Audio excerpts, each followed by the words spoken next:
Hi, thank you very much for joining this talk. My name is Sandy Allsopp. I'm the CEO of Airborne Communications Limited. And I'm just going to give this talk today about exclusive first access to 6G using Helikite airborne base stations. And this is about the fact that we believe it's going to be possible to allow some people to use 6G before an entire network is set up. And that's based on our work we've done with 4G. So if I just go to the next slide, so the contents are going to be three methods: helikites, which are a combination of a kite and balloon that our sister company also Helikites makes. There's three methods. Helikites can provide exclusive airborne 6G cellular connectivity. And then the second part of this talk will be understanding how they do that. So the first slide, really, of the thing is showing a helikite flying above a city. On that helikite is a 6G base station. And that 6G base station is giving as large an area of coverage as hundreds of 4G base stations that would be set in and amongst the buildings of a city. So, whereas before you'd have needed to have those hundreds of base stations set up before you could talk to one person from one side of the city to the other, with a helikite above the whole lot, immediately some people can talk throughout that city, or it may not be a city, it could be a large area of land of any sort, without having an infrastructure set up except for the helikite. The downside is, however, you've only got one base station, so the bandwidth will be less, and the number of people that can use it is going to be far less than if you've got a massive network. However, it's still possible. And the reason we know this is possible because we've done this with 4G base stations a lot for emergency services, which is effectively an exclusive community of users who use a helikite base station when there is a disaster of some sort, meaning there is no 4G communications in the area. Let's say a flood over the city of York has happened once, or maybe in an area where there wasn't any anyway. Maybe a railway train has overturned in an area where there's a black spot, in the black spot area, and they want 4G comms immediately. So that's what we've been doing for the emergency services. But it seems to me it doesn't have to be just for the emergency services. It can also be for people who would like an advanced use of high technology before the infrastructure has been spread throughout the city. Now, here we've got 6G, but you might say, no, I'd like to have 5G. Maybe one day in the future there'll be 7 or 8G. The principle's the same. You can always get an exclusive and rapid use of the technology way before the many millions of pounds of infrastructure has been set up to do it in the normal way. That's really what this talks about. So if I go on to the next slide, here is a helikite up there at about 500 or 600 feet, doing that with a 4G base station. And this is for the British Army. They needed some exclusive 4G use in various areas. So we have a trailer here where the helikite launches from and inflates from with the helium cylinders there, four-wheel drive, out to the middle of nowhere. Helikite goes up, and very rapidly, everybody who's got mobile phones has a SIM card that's related to that base station here. Put the SIM card in, and guess what? They've all got comms immediately out to whatever range, the height, and the power output of that 4G base station allows, and also, of course, the power output of the phones. So we can fly over wilderness areas, but we can also fly over cities or near cities. Wherever you want, a helikite can fly. Now, one person is all you need to operate that entire system. The power comes from normally lithium batteries or solar panels, but you could also use wires going up if you're not concerned about lightning. You can also use other methods of power that come into being. So here is the setup for British Telecom, who have a number of these for emergency use in the UK, and also for black spots. So let us say there is a big event, like a big festival, and it happens to be in rather a badly served 4G area, and they know the emergency services may need 4G. They can put this up, and they've got their own 4G base station. We can link it to a satellite dish. So they've got, if you put a satellite dish here, you can then, they can very cool, there's a satellite dish on their van. They can very quickly get a satellite link up. I mean, within minutes, they're very, very good at it. So you've got that, you've got a satellite link, you've got an emergency facility. They can allow this 4G base station on there only to talk to themselves, or if they want to, with cooperation with BT, well, they are BT, is also to be allow the general public to utilize that facility so they can see where the general public is. They can allow them to text or talk to a certain degree. And so the trailer here is road legal. It can be towed anywhere in the UK, normally within 3 or 4 hours to any part of the UK, get inflated and get it in the air within 20 minutes or so of stopping. It's a tough old brute, this trailer. It can go over rough ground. It doesn't have to go on roads particularly. And it folds down into this. And then you store it in a building. You look after it, and it's ready to go. Tow, hitch it up, and off you go. It immediately works. It works very, very well. So that's the sort of thing that is possible for 4G base stations when they get down in weight to 5 or 6, 7 kilos. There is a second way of doing, or of making 6G available where you don't have 6G, but it's a less, well, it doesn't cover such a large area, because what this is doing is putting a modem up in the sky. Maybe this is an area where there's no 6G. The modem goes high into the sky, and it then will link up with a 6G base station or 5G base station mast, sorry, that may be 20 or 30 miles away. And this area here may be in a valley where it's in a black spot area, but they want 6G comms to, let's say, a factory or an oil refinery or a camp or whatever event may want 6G. The 6G then is contacted up here, in the sky, comes down a fiber optic. And that means that you're getting very high bandwidth from it. You're not having to rebroadcast anything. And so actually it's a passive system. There's no broadcasting. You don't need license to broadcast, unlike the other system where you'd have to cooperate with the telco. Here, you don't really need to cooperate with the telco. You can put a modem up. It's just sucking down 6G, taking it to here, and from here you can distribute it all around the area as you see fit, which may be by Wi-Fi or maybe by other fiber optic cables linking certain buildings, let's say, stuff like that. This is a very effective system, and it works because the fiber optic can have massive bandwidth coming down. So that's been used. And then the next system is a very, very simple system. This is a MiFi device. You may be familiar with these. You can get them 4G, and they're designed originally for caravanners. You put them in the caravan, you get 4G, and it spreads out Wi-Fi. The Wi-Fi coming off this is quite powerful. So if you send it up to, say, 200 or 300 feet, let's say an area like this is in Barbados, they had no 4G comms here.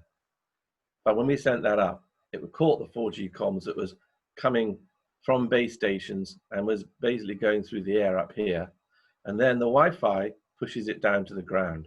Now, the limitation here is the Wi-Fi has a certain amount of power, okay? So if you go too high, you lose the Wi-Fi and you lose the bandwidth. If you go too low, let's say here, you don't get the 4G radio waves hitting it. So there's a sweet spot at about 300 feet normally where you get the 4G and it also got good bandwidth from Wi-Fi. And that's very, very quick and obvious when you do it, because obviously you can see the bandwidth you're getting on your mobile phone. But it's only a tiny helikite, like a 1 or 2 or 3 cubic meter helikite, with a 0.7 maybe, which can fit in the back of a car, fully inflated. So if you want to use that for personal use, that is an extremely good bit of kit. And they're called a helikite hotspot. And they're sold from Allsopp helikites.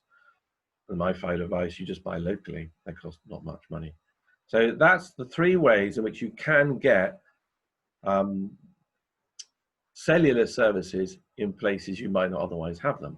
1, you create the cellular service yourself with a 4G base station, but the other 2 are basically just enabling you to access radio waves that are in the sky that otherwise you wouldn't be able to get because of line of sight problems and shading of terrain problems.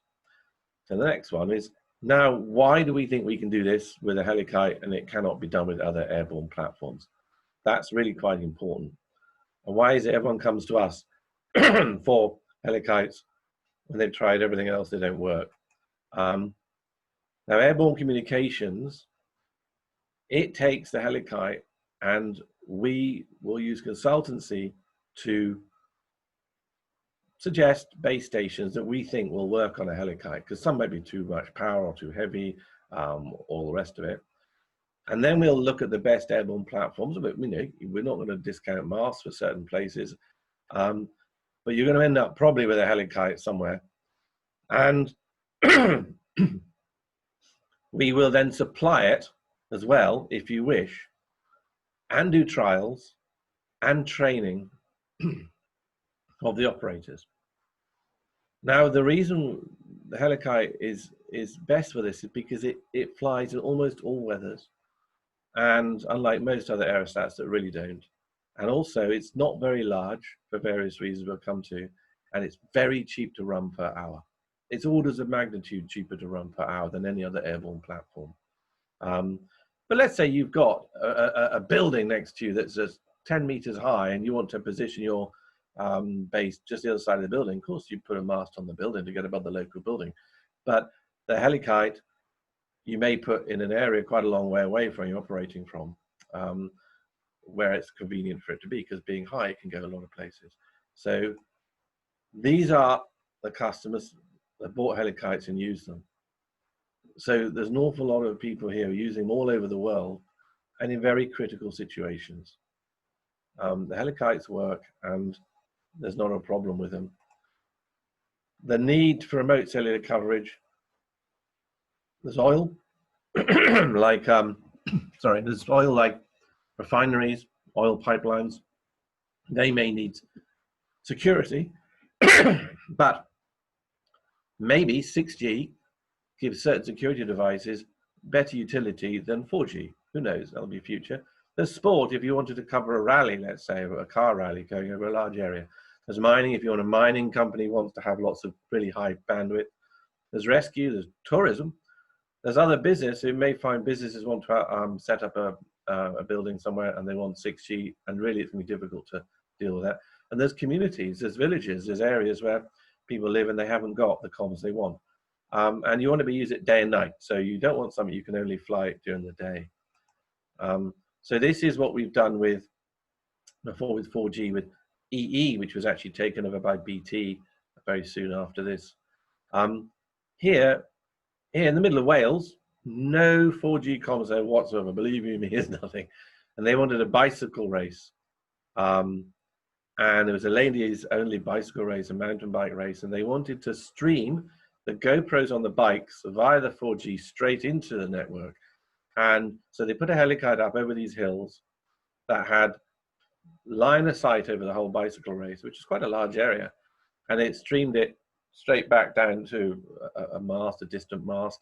And then that was into the network, and people could see live the entire bicycle race going on. So that was for that particular purpose. The other purpose here is for critical infrastructure, where you can have a helikite, and then that can be quite close to satellite dishes, which can be large or small. But of course, your mobile phone owners don't have a satellite dish to them, so that can be used for linking into satellite comms. Here you've got other activities where you may want to provide emergency cover for certain police forces and things who have different radios. And again, if you have a 4G base station, they've all got mobile phones, and so the different radios they may use otherwise don't matter. So a very useful way of doing things. And where is the movement? Okay, there we go. And the desert, which matters here. Helikites fly over deserts very well. They're desert star helikites designed for deserts with a lot of protection against dust and sand. Here is a helikite that was flying for 2 years in Jordan, providing protection. And the full life cost of that over 2 years, it was 4 aerostats over 2 positions, and when one needed a bit of TLC, the other went up.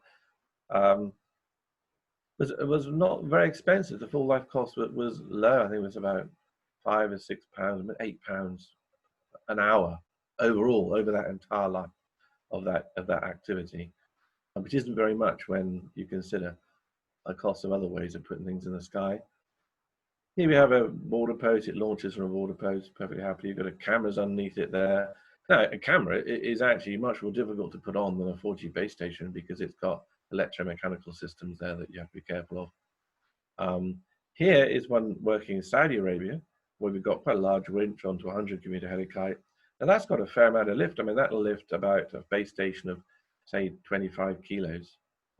So including the batteries and things. So a good, very, very, very good unit for lifting these base stations.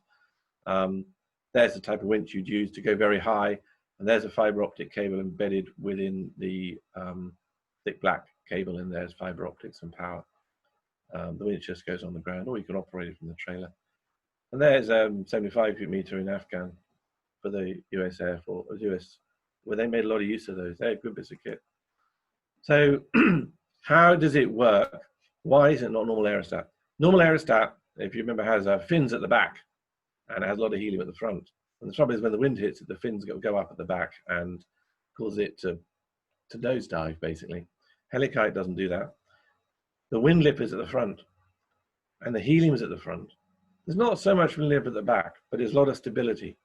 There's a solid spar down there giving stability and a big keel. And there's also a bridle that enables differences in pressure to be accommodated. And when the wind hits a helikite, both those areas of lift, those aerodynamic and so wind lift, aerodynamic and helium, are coming from the same place. They're coming from the front. So it doesn't nosedive, doesn't cause trouble. If there's no wind, it's lighter than it. If there's wind, it just pushes it up.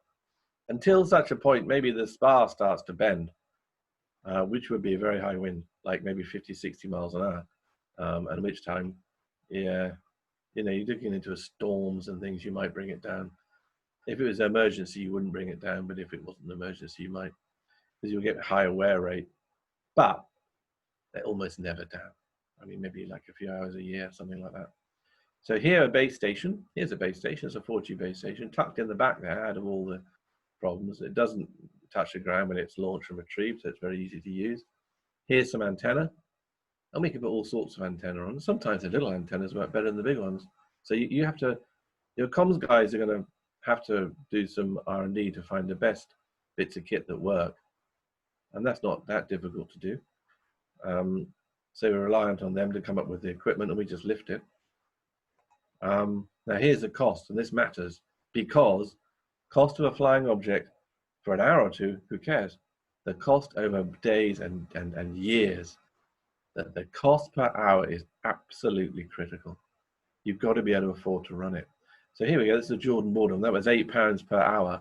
And that was the full cost, including the helikite, depreciation, wear and tear, the helium, everything you can think of, replacement helikites, because each base had 2 helikites.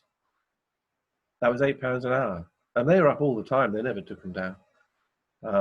So that is pretty representative of the worst case scenario you could have. So that was a 64 cubic meter. A 34 is half that. Now look at the competitors, a TCOM 70-meter aerostat is £125 an hour. That's their figures. All these figures I've got from various well-known sources. The Airbus helicopter, which is all just a helicopter, well, it's £709 an hour. You try that over 3 years.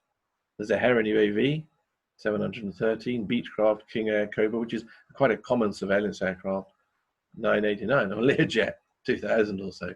So this is how you can afford it. So if you look at your economic model and you say, well, are we going to make money from, say, I don't know, £8 an hour? If the answer is no, then don't do it. And if the answer is yes, we could make money from that, and people are prepared to pay that. Let's say you have 100 subscribers and they're prepared to pay £8 an hour, but then you can do it. It's as simple as that. Here is how the components tend to attach to a helikite. You can put antennas pretty much anywhere. Why have we got these apart? Sometimes if you've got different frequencies you want them far apart, even if theoretically they don't interfere, they might. But they're apart not just side to side, but they're also apart vertically, and that's useful as well. Here you tend to have a base station because it gets out of the way. Here attached to the keel we put the batteries. We're almost always using batteries. If we can use copper up, but we like batteries. And that's convenient to get to change the batteries. And here we've got a coax cable going from the base station to the antennas. And here we've probably got a fiber optic coming down. And we don't show here. We have a special system of making sure the fiber optic never get over tensioned, which is put in here. Why do we use batteries? Well, if you've got a lightning prone area, you don't want wire going up. And so this is where the airborne comms consultancy comes in. We will find you a base station that will operate perfectly happily for batteries, because you don't need a lot of power coming out of these antennas. If you're at 1,000 foot, you're going to get line of sight. It's like having from a satellite. It's really, really good communications without a lot of power. So that's one of the things we'll look into. We'll look for low power requirement base stations. And that, if you guys are looking at this and you're thinking, oh, what shall I provide? You want to get one that's as low a power as possible. Here, a couple of watts pumping out. So for 4G, who knows for 6G? It's not for me to say, but you may need more power for 6G coming out there. You may not. This is where we're interested in talking to you guys to see what's available in the future for this situation, because one of the reasons we're doing this talk is to get ahead of the game in this side of it. We've done lots of research programs where we sat and listened to hours, days, years worth of technical talk amongst cellular guys, and we understand a small amount of it, but we don't understand everything. It's not our job. And so we rely on the technical guys to think, how can we put something on a helicopter? How can we make it lightweight, waterproof, dustproof, not worry about heat? That's really important. You don't heat buildup. And also able to provide enough power, but not too much, because we don't want to use a load of battery for no reason. And that is a balancing act. And that's where communication between base station, cellular scientists and ourselves is really, really useful. So that'll give you an idea of what is right. This is important. Normally with an aerostat, it's wobbling all over the place in a high wind, and the antenna don't stay vertical, and that gives a problem. With a helikite, we can balance the batteries so that in no wind, even if the line was vertical, this spar and this aerostat is at 45 degrees in no wind, and in a wind it's going to be at 45 degrees as well. So the attitude of the helikite is the same, and that is really useful with a helikite, extremely useful. You can put cameras around here that are fixed, and if you get the attitude the same, the horizon stays the same on those cameras. So that's how good we're at it. We're very, very good at that. These are the sort of communication payloads we have lifted so far, and you can see the sort of size. They tend to be between 2 kilograms and 10 kilograms. The power supply for the ones that are standard tends to be 90 watts, but the ones that aren't standard, the battery powered ones like this one here, they're down to 20 watts. And just as good, if not better, than the 90 watt ones we found in reality. So here you have that. In fact, first shot of helikite, that's another picture of it. And there was the mast, there was a fiber optic coming to here. So that linked to this fiber optic, I think. Here we have satellite dish that was put out in America for linking. So little ones will link perfectly happily if you want to link with satellite. Here's inbound backhaul. That if you want inbound backhaul to a certain area, and then a helikite from there in order to give 4G or 6G to people with mobile phones in vehicles all over the place. Yeah, another thing you can think about, if you haven't got a fiber optic handy, maybe there's an inbound backhaul you can look at setting up. It has to be very well directed. It's not so easy to set up as people think. So that's the backhaul, which is most important. You have to think about this, obviously. And that shows we can give training. So we can train about 10 guys at a time, 2 or 3 days training on how to use the helikite.